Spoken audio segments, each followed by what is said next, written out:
L'information émane du Haut Commissariat des Nations Unies pour les réfugiés. Depuis le mois de décembre, le Mali fait face à une arrivée massive de réfugiés burkinabés.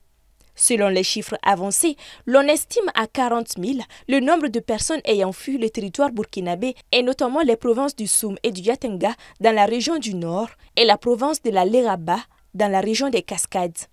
Selon toujours les données fournies par l'agence onusienne, les migrations se font à un rythme journalier de 500 nouveaux arrivants au Mali, notamment à Koro.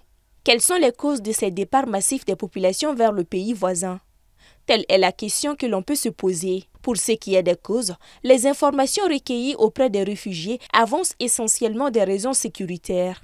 Les témoignages font cas de massacres perpétrés dans leur village d'origine, contraignant les rescapés à des départs précipités pratiquement par instinct de survie. À Koro, dans la région de Bajangara, il serait près des milliers de réfugiés, plus de 800 à 100, fuyant leur pays natal à cause de l'insécurité.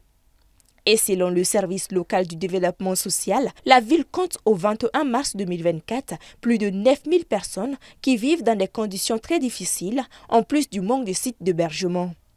Certains d'entre eux sont également installés à Douanzan. Selon nos confrères du studio Tamani, ces réfugiés manquent de tout et n'ont aucun endroit pour s'installer. Mohamed Ouedrago, représentant du consul du Burkina à 100, au micro de Studio Tamani, a souligné que ces personnes qui ont trouvé refuge dans cette région manquent de tout. Il affirme qu'ils ont le plus besoin d'abri et d'assistance alimentaire ainsi que sanitaire. Des efforts seraient en cours de mise en œuvre pour alléger la situation. Une commission a été mise en place avec le concours des partenaires afin de soutenir les concernés. Un pic notable de ces violences a été enregistré depuis le début de mars 2024, poussant davantage de personnes à chercher refuge au Mali.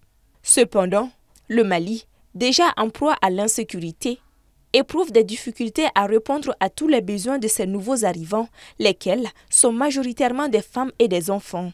Le représentant du HCR au Mali, Mohamed Askia Touré, a souligné les défis liés à l'accueil de ces réfugiés, notant que leurs besoins sont vastes et urgents, notamment en termes d'eau, d'abri, de soins médicaux et de nourriture.